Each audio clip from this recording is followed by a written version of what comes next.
Hi, this is Greg Monty.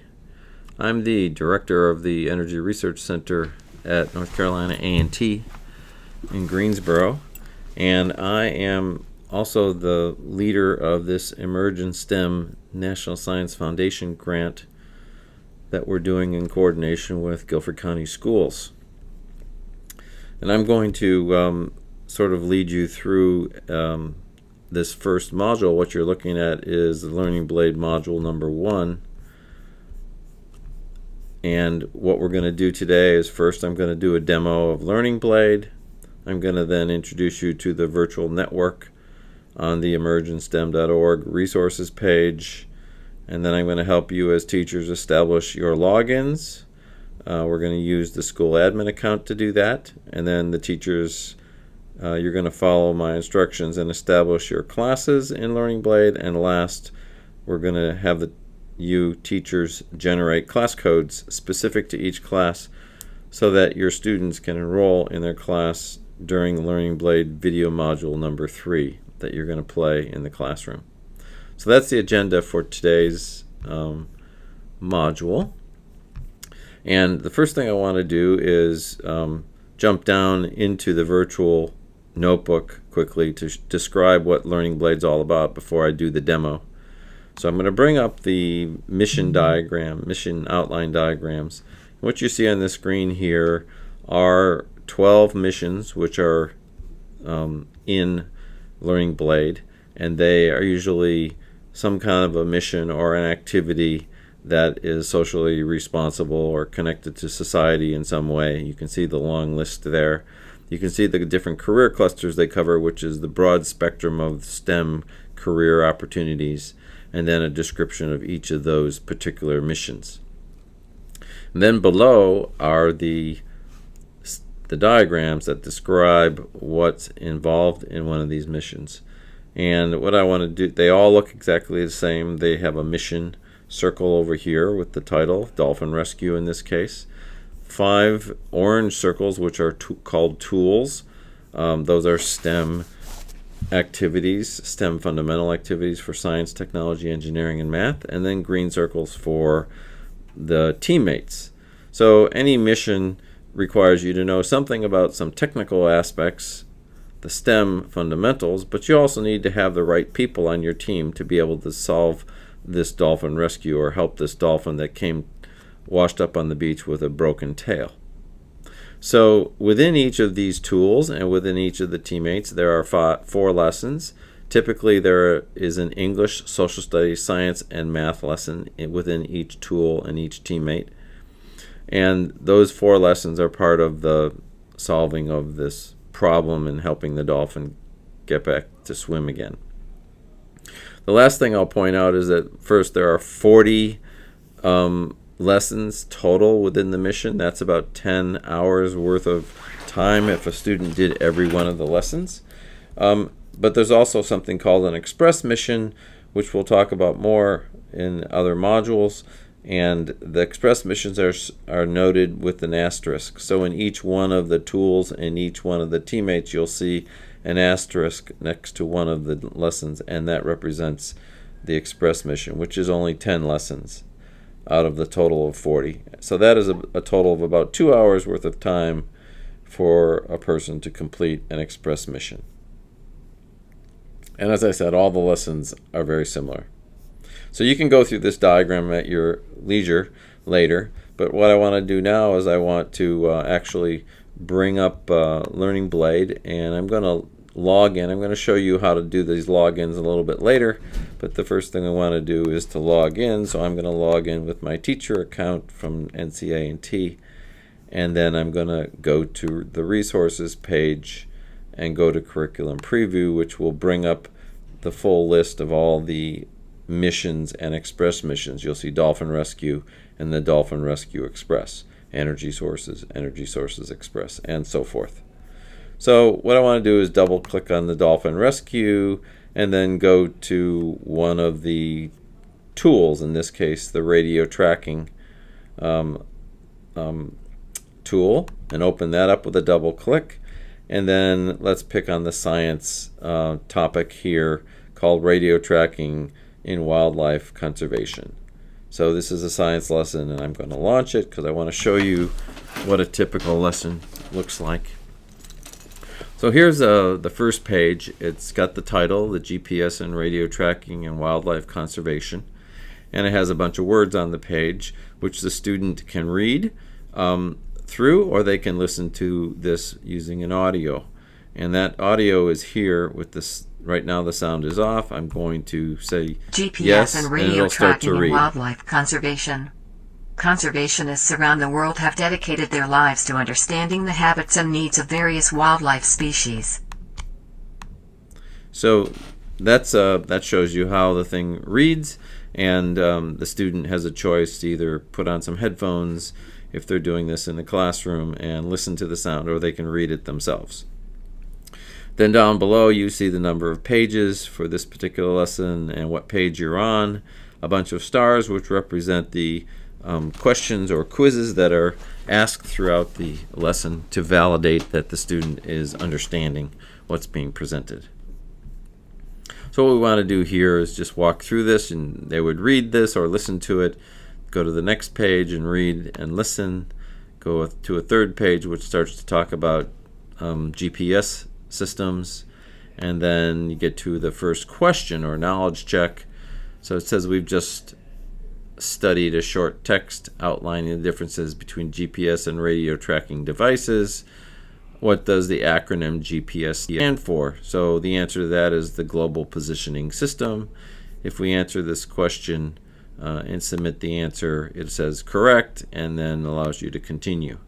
And when that happens, it gives you a gold star for answering the correct question. And it also tells you the correct answer. Again, repeats it for you. So then you continue on. There's another knowledge check. Based on the information you've just read, which of the two tracking systems would provide more specific data, the GPS or the radio? So the question is related to GPS. So the answers are the GPS because the signal is monitored automatically and tracked via computer, the radio because the researcher must be somewhat close in order to track the signal, the GPS because it is monitored via satellite, the radio because the researcher must actively be involved in the tracking process. So it's asking which one produces more specific data. So let's just pick an answer. Let's say the radio because the researcher must be actively involved. And it says incorrect. So you get to try a second time. So it allows you to make two specific guesses. So we say continue, and then let's just say the radio because the researcher must be somewhat close in order to track the signal, and submit the answer. And it also says incorrect. So if you miss twice, you don't get a gold star, and it continues you to the next page and gives you the correct answer. And in this case, it says the correct answer, the GPS because the signal is monitored automatically and tracked via a computer. So the tracking data is more accurate with a GPS system. And then you continue. You go, they have another knowledge check in this case, and it continues, or it might have another paragraph or some more information. Sometimes there'll be a math question or a science question that needs a calculation, depending on the type of lesson that's being read.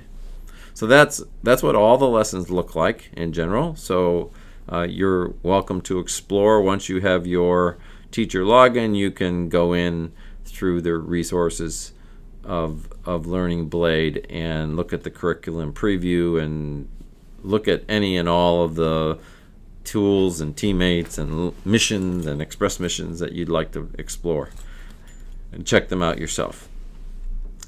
All right, so that's what the Learning Blade looks like. So now let's go back to our EMERGEinSTEM page, and remember our agenda was the first demo Learning Blade, which I've done. The next thing I'd like to do is introduce the virtual notebook that's on this resources page. So let's go back to our resources page. What we did was we went to EMERGEinSTEM, and in resources I dropped down and I hit the plug and play videos for launching Learning Blade in GCS, which is the page that we're now on. And what you're going to see here, first of all, you're going to see the instructions for launching Learning Blade in GCS middle schools. It's not only at the top of the page giving you instructions on what to do, but it's also included in section 3, the exact same file. Then you'll see 5 video modules, which are going to be requested to play in order from module 1 through module 4. And then module 5 is as a testimonial. We'll talk about that in a second. So I already did the Learning Blade demo for you, and I showed you the missions, tools, teammates, and lessons tree diagrams.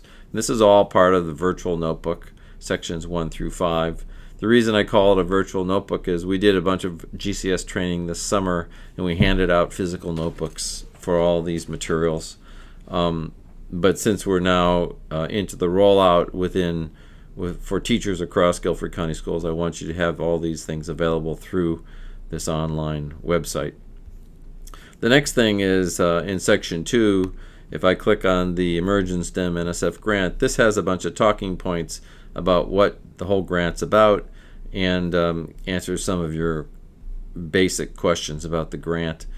Our purpose here with this particular grant is to help students get exposure to career opportunities within the STEM fields.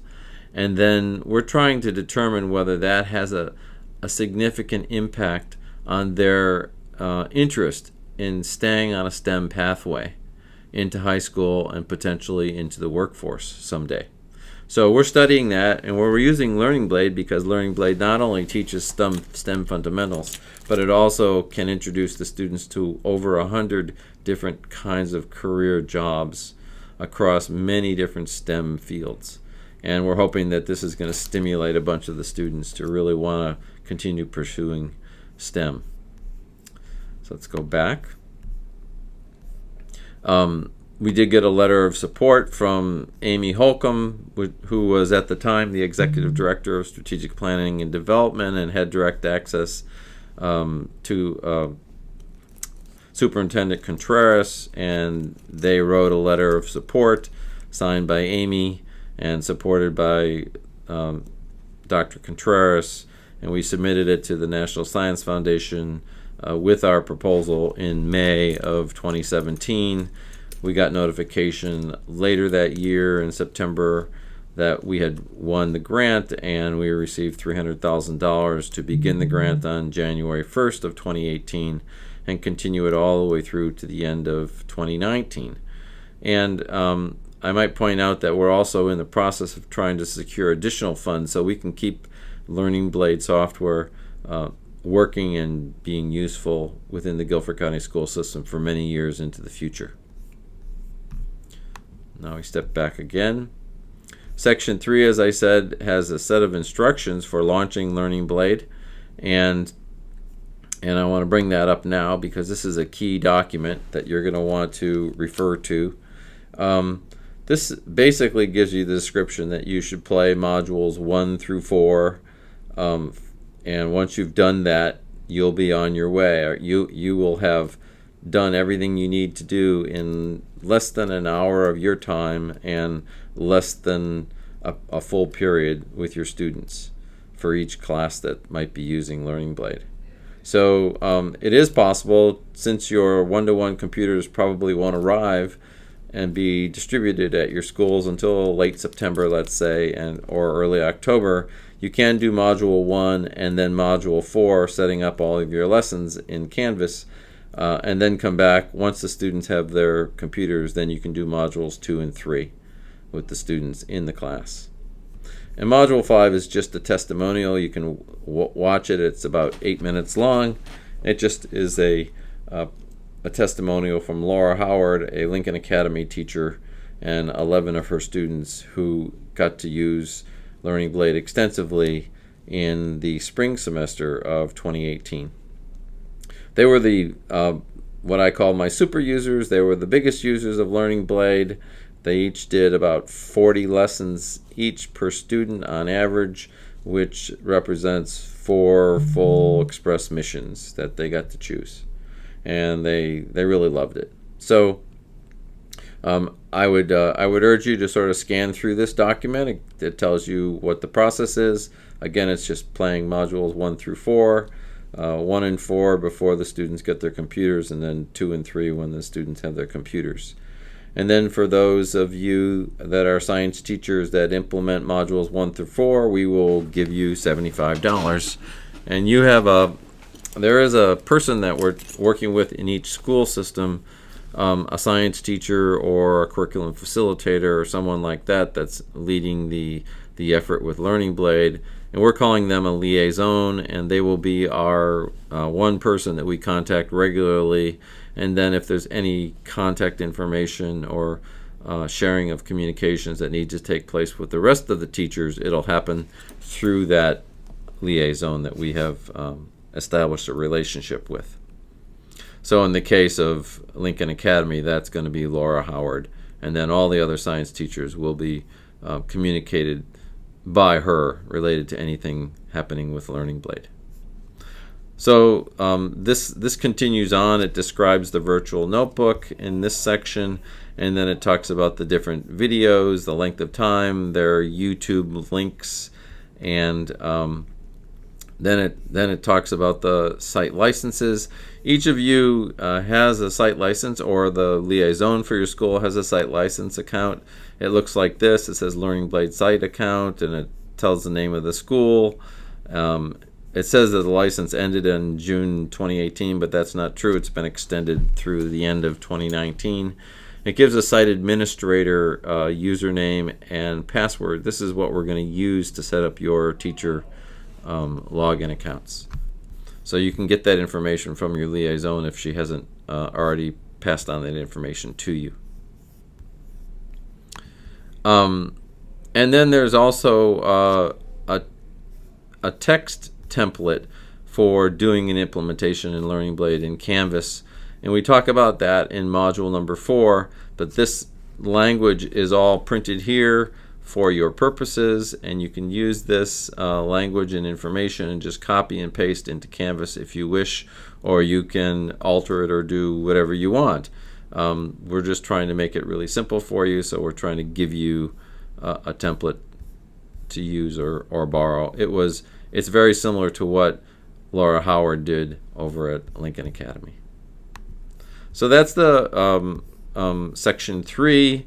There's also a form in section 3. This is when the students do their assent forms and pre-surveys during module number 2 in the classroom. The last step that they need to do for the research grant is to make sure that the parents have done a consent form. So there's a set of instructions, very simple instructions, where the student goes home with this piece of paper, and you can cut this into 3 because you can print this out and cut it into 3 there are 3 copies of the same information.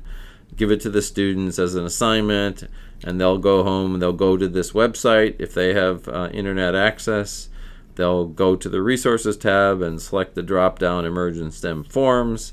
They'll click on the parent consent form online, complete and submit it using their 9 to 12 digit student ID number when completing the form. It only takes actually a couple of minutes to do, but probably 5 minutes in total to do this with their parents, and then it'll be done. So it's a very simple process, and you'll see this process is almost exactly the same as doing the assent forms, which are the forms that the students do in the classroom during module number 2. Let's go back to the virtual notebook.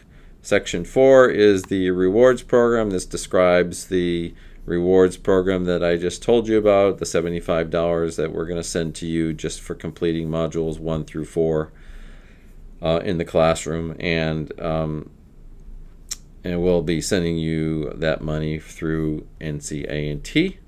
You can read the rewards program there. And then lastly, there's a more detailed training guide, which has about 14 pages in it. You can see the table of contents here. And the 2 places that I would really point out in here are the standards that are aligned to all 50 states, and then how to set up classes with assignments down here. So pages 10 through 13 are maybe valuable to you if you want to do extra exploration. But in general, what you're going to see is that we have set up a system for you, and we'll talk about that in Module 4, to make it super simple, super easy for you to get going, and almost to be laissez-faire or hands-off after you've done your Canvas assignments. You could probably go the entire academic year without having to do much extra work. It just basically is self-administered by the students, and all you have to do is continue to let them know that they have assignments due, and then check their work to make sure that they completed the assignments. So I would highly recommend that you try not to go too deep into Learning Blade unless you have a lot of extra time on your hands. We're trying to make it as simple as possible, at least this first year. Once you get some experience with Learning Blade, then you may decide that you want to expand and do even more. And we'll talk about that later. All right, so that's the virtual notebook. You can bring all those documents up from this online location. The plug-and-play videos for launching Learning Blade in GCS, and you can even print them out if you so desire. So we are watching module number 1 right now, and let's continue. The next thing that we want to do, now that you know what Learning Blade is, and I've given a demo to you, we want to set you up. So now you're going to start to follow my instructions and get going with Learning Blade. So the first thing I want you to do is go to, on your own computers in the class listening to this video, go to learningblade.com and click on the login button on the upper right corner.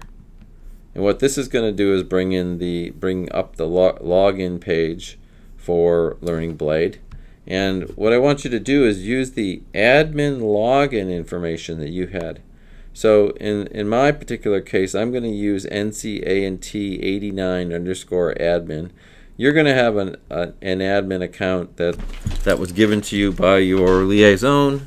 They should pass you that information, and then it'll have a password as well. So type in the admin username and the password, and then click the login button.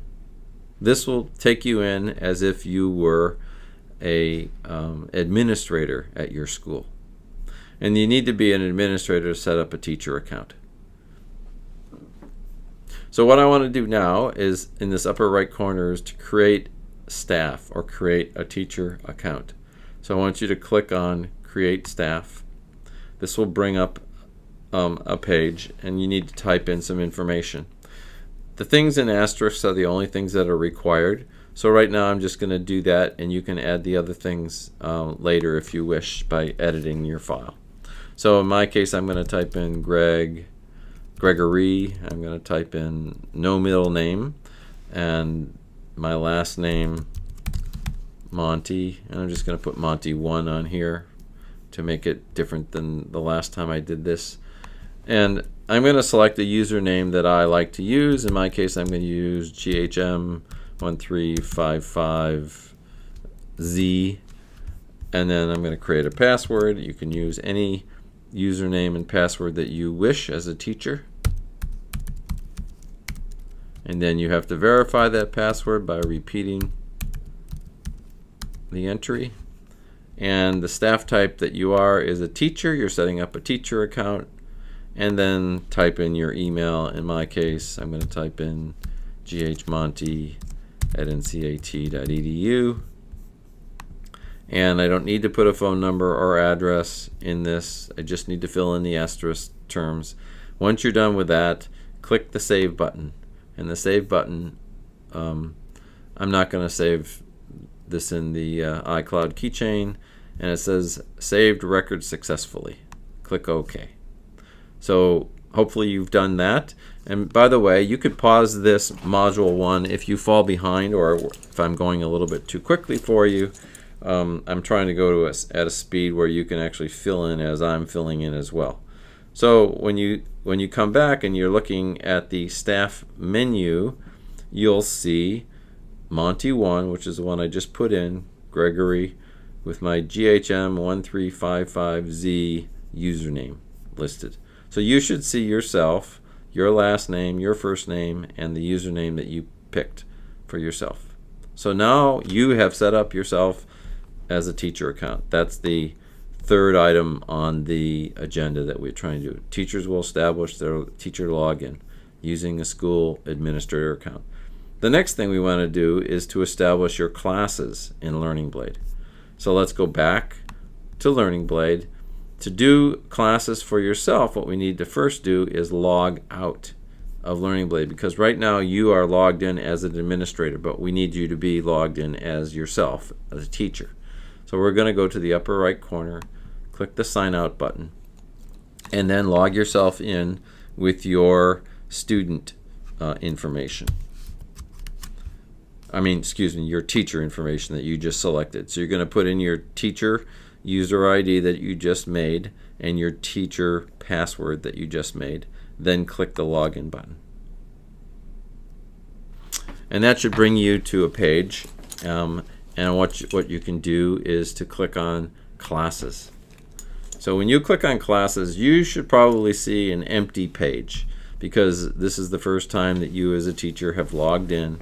You haven't established any classes, and that's what we're doing next. So again, it's going to be very straightforward. You're going to click on create a class. When we click on the plus create class in the upper right section of the green line, it'll bring up a page like this, and it's going to say class name. So I'm going to type in SCI 1 for Science 1. I'm going to say that the subject is science. It says that I'm an NCAT 89 teacher. And I'm going to say it's in room 1 and in period 1 of the day, and then click save. So I want you to do the same thing. You can pick any science name that you like. I don't know if you call your science classes Science 1, 2, 3, 4 or Core 1, 2, 3, 4, or give them fancy names like people from the Avengers or whatever you happen to do. But you can use any class name that you wish. Click on science if it's a science class, and then put in the room and period number if you happen to know it. But again, those are not required. Then you click save. And what will happen is it'll give you a window and says that the record was saved successfully. And you click OK, and you see that you've entered Sci 1, teacher, period 1, room 1. No students are enrolled, and then you could generate reports later on. So we want to continue. I want you to do this for at least 4 classes if you have 4. If you have fewer, that's okay. If you have more, that's also okay. If one of the teachers that we ran across wanted to enter 6 classes, which is fine. So create class again. I'm going to just do this to show you that you can do this for other topics. So I'm going to type in Math 1. I'm going to select Math as the subject. I'm going to say it's in room 2 and period 2, and click save. Click OK again, and I'm going to do this for English as well. Oops, I did that wrong. I have to hit the create class button, then type in English 1, select English as the topic. I'm going to say it's room 3, period 3, and save. Click OK, and then create class one last time for Social Studies 1, SS1. The selected subject is Social Studies, and then I'm going to say it's in room 4 and period 4. And click save again and OK again. Alright, so that's what I'd like you to do. If you need extra time to complete that, stop the video and then restart it when you're ready. So you can see here that I have established Science 1, Math 1, English 1, Social Studies 1 in different periods in different rooms. And again, we have no students enrolled at this time, because all we're doing now is setting up the class. All right, and then the last thing that we want to do on our agenda is to have the teachers generate class codes specific to each class that you just set up, so that the students can enroll in their class, in your class, during Learning Blade video number 3, after they receive their distribution of one-to-one computers. So let's go back here. We have our classes, so what we're going to do is we're going to click on these classes, and we need to generate the class code. Now, earlier I was showing you that file. Let me bring it up. Let me go back to here. In the instructions for launching Learning Blade in middle schools, on page 2 there's a table here. So this is the table you need for filling in the information. So you can put in the class names that you just entered for periods, whatever periods they happen to be that you're teaching your class. You can change these numbers, and then what we're going to do is generate the Learning Blade class codes, and you can enter those in this file as well. Or you can just make a little table like this, the class name and the class codes that you need. That's what you need to help the students enroll in your classes. So let's go back to here. Where